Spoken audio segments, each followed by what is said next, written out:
Chapter 16 Light on Diversities of Creeds.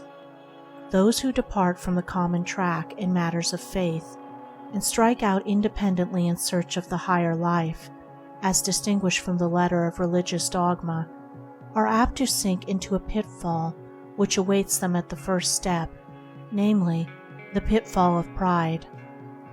Attacking creeds and speaking contemptuously of the orthodox, as though orthodoxy were synonymous with evil, are not uncommon practices among those who fondly imagine that they are in possession of greater spiritual light. Departure from orthodoxy does not by any means include departure from sin. Indeed, it is frequently accompanied with increased bitterness and contempt. Change of opinion is one thing, change of heart is quite another. To withdraw one's adherence from creeds is easy. To withdraw oneself from sin is more difficult. Hatred and pride, and not necessarily orthodoxy and conformity, are the things to be avoided. One's own sin, and not another man's creed, is the thing to be despised. The right-minded man cannot pride himself on being broader than others, or assume that he is on a higher plane than others, or think with self-righteous contempt of those who still cling to some form of letter worship which he has abandoned. Applying the words narrow, bigoted, and selfish to others is not the indication of an enlightened mind. No person would wish these terms to be applied to himself, and he who is becoming truly religious does not speak of others in words which would wound him were they directed toward himself. Those who are learning how to exercise humility and compassion are becoming truly enlightened, thinking lowly of themselves and kindly of others, condemning their own sins with merciless logic, and thinking with tender pity of the sins of others. They develop that insight into the nature and law of things which enables them to see the truth that is in others and in the religions of others. They do not condemn their neighbor because he holds a different faith, or because he adheres to a formal creed. Creeds must be, and he who performs faithfully his duty in his own particular creed, not interfering with or condemning his neighbor in the performance of his duty, is bringing the world nearer to perfection and peace. Amid all the diversities of creeds, there is a unifying power of undying and unalterable love, and he or she who has love has entered into sympathetic union with all. He who has acquired the true spirit of religion, who has attained to pure insight and deep charity of heart, will avoid all strife and condemnation. He will not fall into the delusion of praising his own sect, should he belong to one, and try to prove that it alone is right, or disparage other sects and try to prove that they are false. As the true man does not speak in praise of himself or his own work, so the man of humility, charity, and wisdom does not speak of his own sect as being superior to all others. He does not seek to elevate his own particular religion by picking holes in forms of faith which are held sacred by others.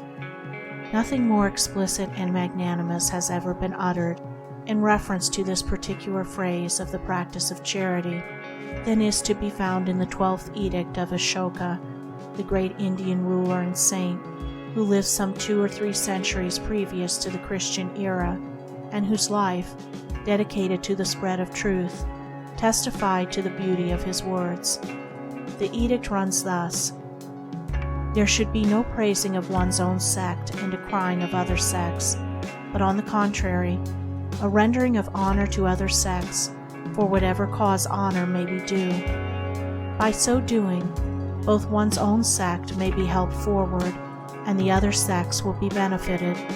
By acting otherwise, one's own sect will be destroyed in injuring others.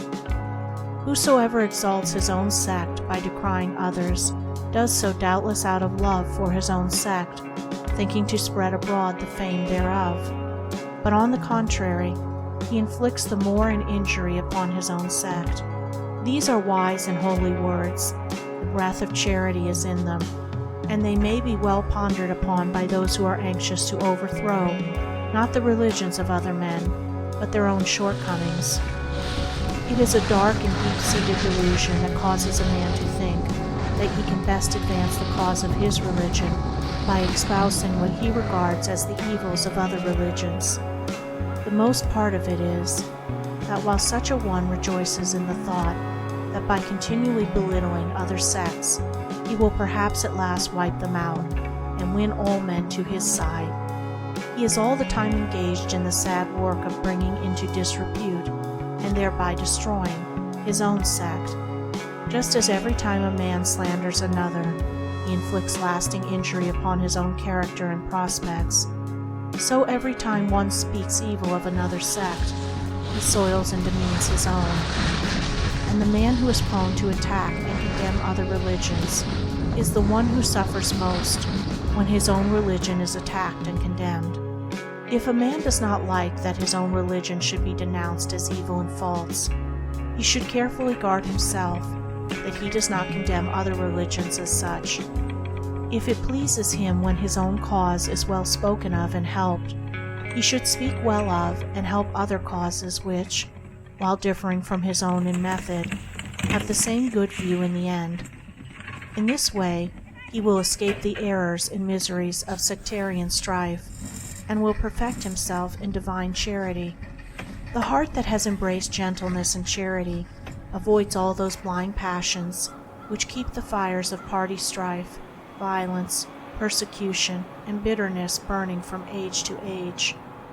It dwells in thoughts of pity and tenderness, scorning nothing, despising nothing, and not stirring up animosity. For he who acquires gentleness gains that clear insight into the great law which cannot be obtained in any other way. He sees that there is good in all sects and religions, and he makes that good his own. Let the truth-seeker avoid divisions and offending distinctions, and let him strive after charity, for charity does not slander, backbite, or condemn. It does not think of trampling down another's and elevating its own. Truth cannot contradict itself. The nature of truth is exactness, reality, undeviating certitude. Why, then, the ceaseless conflict between the religions and creeds? Is it not because of error? Contradiction and conflict belong to the domain of error, for error, being confusion, is in the nature of self-contradiction. If the Christian says, "My religion is true, and Buddhism is false," and if the Buddhist says, "Christianity is false, and Buddhism is true," we are confronted with an irreconcilable contradiction, for these two religions cannot be both true and false.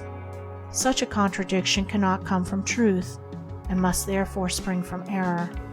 But if both these religious partisans should now say or think, "Yes, truly the contradiction springs from error, but the error is in the other man and his religion, and not me and mine," this does but intensify the contradiction.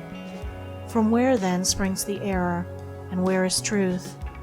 Does not the very attitude of mind which these men adopt toward each other constitute the error?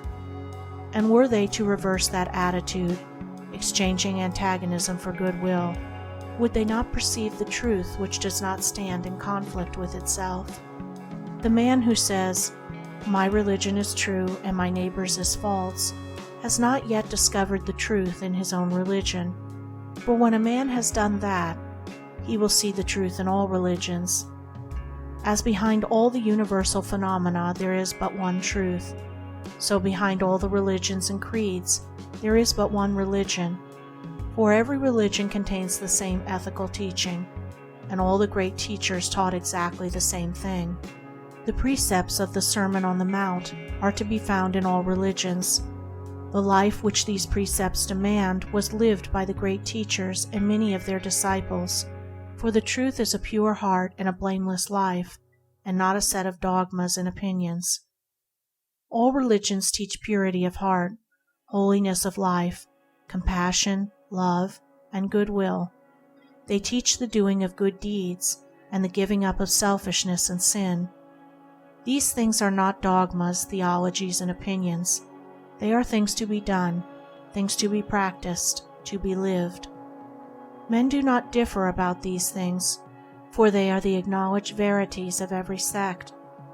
What then do they differ about? About their opinions, their speculations, their theologies. Men differ about that which is unreal, not that which is real. They fight over error, and not over truth. The very essential of all religion and religions is that before a man can know anything of truth, he must cease from fighting his fellow man, and shall learn to regard him with goodwill and love. How can a man do this while he is convinced that his neighbor's religion is false, that it is his duty to do all that he can to undermine and overthrow it? This is not doing unto others as we would that they should do to us. That which is true and real is true and real everywhere and always. There is no distinction between the pious Christian and the pious Buddhist. Purity of heart, piety of life, holy aspirations, and the love of truth are the same in the Buddhist as the Christian. The good deeds of the Buddhist are not different from the good deeds of the Christian. Remorse for sin and sorrow for wrong thoughts and deeds springs in the hearts not only of Christians, but of men and women of all religions. Great is the need of sympathy. Great is the need of love. All religions are the same in that they teach the same fundamental truths. But men, instead of practicing these truths, engage opinions and speculations about things which are outside the range of knowledge and experience, and it is in defending and promulgating their own particular speculations that men become divided and engage in conflict with each other. Condemnation is the beginning of persecution.